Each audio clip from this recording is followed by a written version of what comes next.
కొత్త పండక్కి కొత్త ముష్టోడండి. అంటే ఈ మాట అంటుంటే చాలా బాధ అనిపించొచ్చు చాలామందికి. నేను ఎవరి గురించి మాట్లాడుతున్నా మీ అందరికీ తెలిసే ఉంటది. 'మహేందర్ వైబ్స్' తమ్ముళ్ళని చూసారు కదా! తనని చూస్తే నాకు జాలేస్తుంది. 70,00,000 పెట్టి ఒక బిజినెస్ చేస్తే దాంట్లో నష్టం వచ్చింది.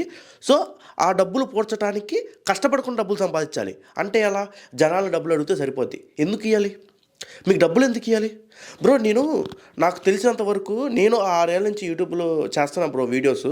బట్ ఈ రోజు వరకు ఒక్క రూపాయి రాలేదు బ్రో. బ్రో అది నా కష్టంలో అంటే తప్పిదాలు ఉండొచ్చు, నా మైనస్‌లో ఉండొచ్చు.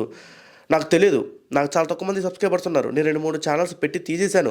ఎందుకో తెలుసా బ్రో? యూట్యూబ్‌కి నేను డబ్బులు ఖర్చు పెట్టి, ఆ ఈఎంఐలు తీసుకోవడానికి వేరే పనులు చేసుకొని అంటే తెలుసు కదా! యూట్యూబ్‌కి నేను చాలా డబ్బులు ఖర్చు పెట్టా. కానీ నాకు ఈ రోజు వరకు రూపాయి రాలేదు బ్రో. అయినా నేను బాధపడట్లా. ఇది నాకు ప్యాషను. ఇది నేను చేస్తా. అది నా ఇష్టం. అందుకనే చేస్తా.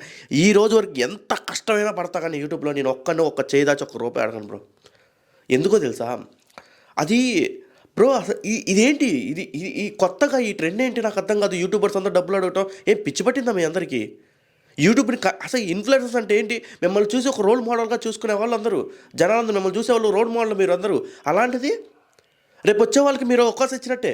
ప్రతి ఒక్కడు బిజినెస్ పెట్టా అంటూ, లేకపోతే డబ్బులు పోగొట్టుకున్నా అంటూ, అదంటూ ఇదంటూ యూట్యూబ్‌లో వసూలు చేసుకోవటం. ఫాలోవర్స్ ఎందుకు అవుతున్నారు? మీరు మంచి కంటెంట్ ఇస్తున్నారని అవుతున్నారు. నీకు రివ్యూస్‌లో ఎన్ని వ్యూస్ వస్తున్నాయి? ఆ డబ్బులు ఏం చేస్తున్నావు? సరే, సరే ఆ డబ్బులతోని నువ్వు 60,00,000 సంపాదించావంటే మామూలు విషయమా? నిజం చెప్పండి.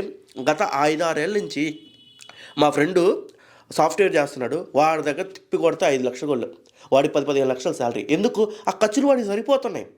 మీకు కూడా అంతే డబ్బులు వస్తున్నాయి. 60,00,000, 70,00,000 పెట్టి పెట్టావంటే నీ సొంత డబ్బులు కనీసం 70% ఉంటాయి కదా! మరి ఆ డబ్బులతో నువ్వు కేఫ్ ఓపెన్ చేసావు. అది నీ దోల. అది నీకు ఇష్టం. బిజినెస్ చేయాలని నీకు ఇష్టం. అది హిట్ అవుతే జనాలకి ఇస్తావా డబ్బులు? ఇవ్వవు కదా! మరి ఫ్లాప్ అయితే ఎందుకని జనాలను అడుగుతున్నావు? ఇది టూ మచ్ కదా! యూట్యూబ్ ఇన్‌ఫ్లుయెన్సర్స్ అంటే చీదరించుకునేటట్టు చేస్తారు బ్రో మీరందరూ కలిసి. నిజం. యూట్యూబర్స్ అంటే యూట్యూబర్సా ఈళ్ళు డబ్బులు అడుగుతార్రా అలా ఉంది. ఏంటి దరిద్రం? ప్రతి ఒక్కడు ట్రావెల్ వాక్ చేసేవాడు డబ్బులు అడుగుతాడు. నాన్ వేషం డబ్బులు అడిగి వెళ్ళాడు. తర్వాత ఉమా డబ్బులు అడిగాడు. తర్వాత కొంతమంది చాలామంది చిన్న యూట్యూబర్స్ డబ్బులు అడిగారు.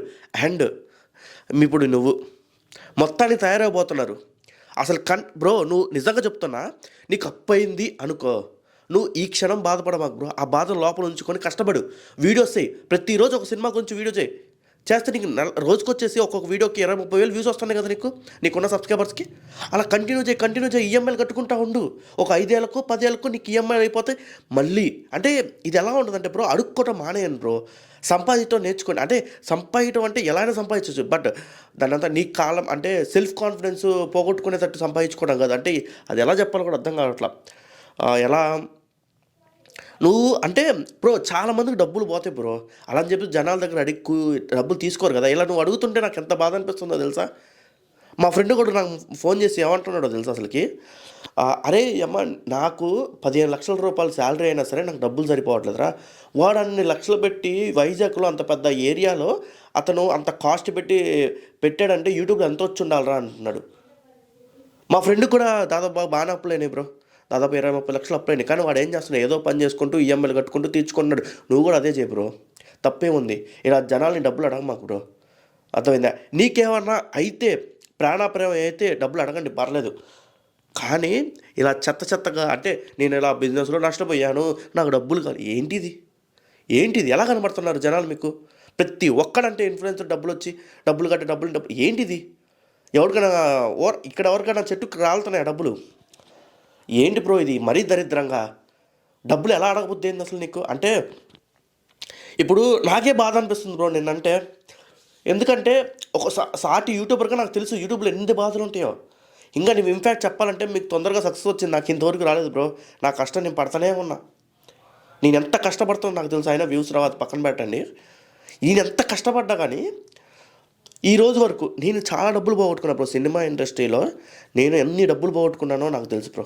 ఎంతమంది నన్ను మోసం చేశారో నాకు తెలుసు. బ్రో సినిమా ఇండస్ట్రీలో ఉన్నంత దరిద్రం, సినిమా ఇండస్ట్రీలో ఉన్నంత మోసం ఎక్కడ ఉండదో అనిపిస్తుంది. కానీ నేను డబ్బులు పోగొట్టుకున్నా బ్రో. నిజం చెప్తా, సినిమా ఇండస్ట్రీలో అవకాశం కోసం నేను డబ్బులు పోగొట్టుకున్నా.